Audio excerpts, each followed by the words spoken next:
The Shadow of Forgotten Secrets. Chapter 1, The Call to the Mansion. October 1985, Boston. The air was sharp, heavy with the promise of winter, and the trees along Route 2 blazed with autumn reds and golds. Detective Harlan Graves sat in his third-floor office at the Boston Police Department, a small, smoke-stained room overlooking the city's clamor. At 58, with a salt and pepper mustache and eyes etched with years of grim cases, Graves was daydreaming about retirement, a cabin in the Berkshires, maybe, where he could fish and forget the blood-soaked streets. His desk was a mess, case files, a chipped coffee mug, and the Boston Globe shouting about Reagan's latest Cold War jab at the Soviets. The phone rang, slicing through his thoughts. Graves speaking, he answered, voice rough from Marlboro Reds. Detective, it's Sheriff Patrick O'Malley from Concord, came the reply, thick with a Boston Irish lilt. Got a bad one at the Whitaker mansion. Elias Whitaker, the old patriarch, found dead in his study. Bullet to the temple, room locked, key in his pocket. No gun anywhere. Coroner's calling it suicide, but it stinks. You're the guy for locked room cases, right? Graves twisted his mustache, the name Whitaker stirring memories like dust in an attic. Elias had been a big shot in the 1950s, building a shipping empire during the post-war boom. As a young cop in '53, Graves had pulled over Elias's Cadillac near the docks, briefcase stuffed with cash, papers hinting at black market deals. No charges stuck, Elias had friends in high places. But the incident lingered, tied to rumors of smuggling, maybe espionage, during the Korean War. The 50s were a murky time, McCarthy's witch hunts, Cold War paranoia, mobsters and spies blurring lines. I'm on my way, Graves said, grabbing his trench coat. His '78 Ford LTD rumbled to life, and he drove west, past suburban homes with American flags and kids tossing footballs. The Whitaker mansion loomed in Concord, a Victorian relic with turrets and ivy-covered brick, like something out of a Gothic novel. Police tape fluttered, and uniforms milled about. O'Malley, a stout man with a red face, met him at the driveway. Body's at the morgue, but the scene's untouched. Widow's inside with the family shocked, all of 'em. Evelyn Whitaker, 62, elegant in a wool skirt, greeted Graves. Her silver hair was pinned tight, her eyes red but composed. Detective, please find out what happened to Elias. The study was a time capsule, mahogany shelves, leather-bound books, a massive oak desk. A bloodstain marred the Persian rug where Elias had been found, slumped over, a .38 wound to his right temple. A note in his handwriting, forgive me for the sins of the past. The window was latched, the door had been locked, key in Elias's pocket. No gun. Graves studied the scene. Powder burns suggested a close shot, but the angle slightly from behind felt off for suicide. Who heard the shot, he asked. Evelyn replied, midnight. Thomas, Clara, and I rushed down. The door was locked, Thomas broke it with a crowbar. Chapter 2, The Suspects Assemble. The parlor was all old money, velvet drapes, a roaring fireplace, portraits of stern Whitaker ancestors. Graves lit a Marlboro, sizing up the household. Evelyn, the widow, Thomas, 45, a slick Harvard lawyer in an Armani suit, Clara, Thomas's wife, 38, a former model with nervous hands, Reginald, the butler, 72, British accent fading after decades, and Hargrove, 64, the gardener, a Korean War vet with a shrapnel limp. Thomas paced. This is a waste of time. Father was depressed. Shipping business tanked after the '73 oil crisis. He talked about old regrets, bad deals, suicide fits. Where were you? Graves asked. My upstairs office, working. Clara was with me. Clara nodded, twisting her ring.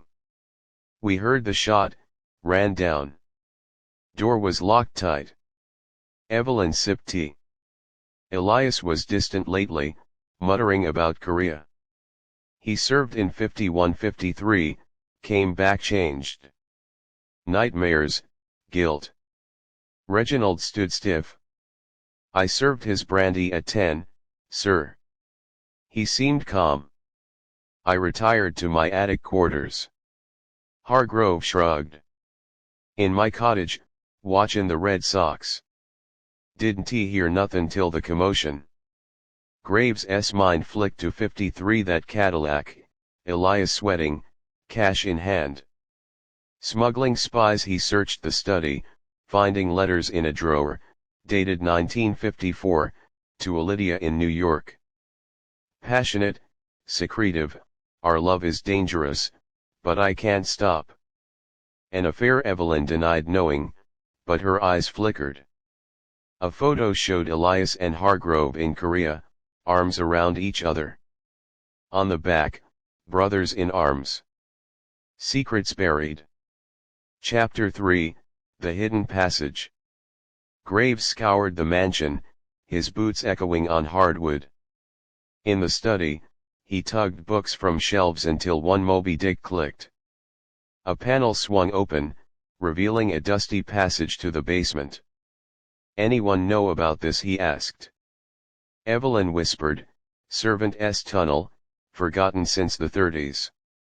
The killer could be. He entered, shot Elias, and exited, locking the door. In the basement, among old trunks, Graves found a .38 revolver in a coal bin, wiped clean. He bagged it for ballistics. That night, rain lashed the windows as Graves stayed in a guest room. At 2 a.m., he heard footsteps. Following, he caught Clara at the foyer phone, whispering, "It's done, but the detective's close. Meet tomorrow." She froze when he appeared. Who was that? Graves demanded. A friend. Charity work, she stammered. He didn't buy it? A call to a contact revealed Clara's lover, Victor Lang, a shady businessman who loaned Thomas money for bad investments. Chapter 4, Echoes of the 50s. Sleep evaded Graves. His mind drifted to 1955, when he was a rookie on Lydia O'Malley's case. She was a secretary in New York, Elias's mistress. Overdose, ruled suicide, but closed too fast. Her brother Patrick O'Malley, now the sheriff. Graves recalled O'Malley's rage, swearing Elias ruined her. A morning call to retired partner Joe Malone confirmed, Lydia was pregnant. Elias cut her off.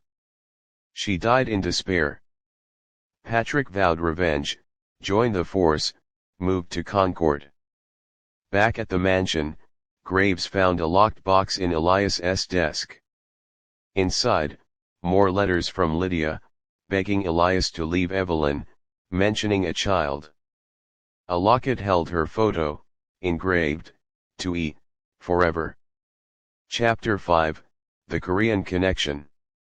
Graves confronted Hargrove in the greenhouse, roses wilting in the damp air.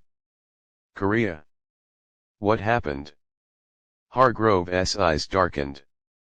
Elias and I were in a recon unit, smuggling intel. In 52, Elias thought our contact, Kim, was a double agent. Tipped off the North Koreans. Kim was tortured, killed. I took shrapnel covering Elias's retreat. He got me this job, but the guilt ate him. Enough for you to kill him. No, I moved on. But someone didn't. Chapter 6, The Net Titans. Ballistics matched the gun. The note's ink was recent, forged from Elias's old letters. Graves checked alibis. Thomas's office had basement access, Reginald had keys, Hargrove knew the grounds. Clara's lover, Lang, had a fraud record. Thomas admitted debts. Elias planned to sell the business. Reginald confessed resentment, underpaid for years. A burned letter fragment in the fireplace, Sister's honor, pay. Signed P.O. Chapter 7, The Confrontation. In the parlor, rain drumming, Graves faced them. Murder, not suicide. The killer used the passage, forged the note, hid the gun. Motive: the 50s. Lydia O'Malley, Elias's lover, pregnant, abandoned. She died. Her brother waited 30 years. O'Malley bolted, but deputies grabbed him. A pat-down found Lydia's locket. You showed me the passage, O'Malley snarled. For Gable to get a shot at Elias. He deserved it? Handcuffs clicked. Evelyn wept, innocent but broken. Epilogue. In 1986, Graves retired, visiting Lydia's grave.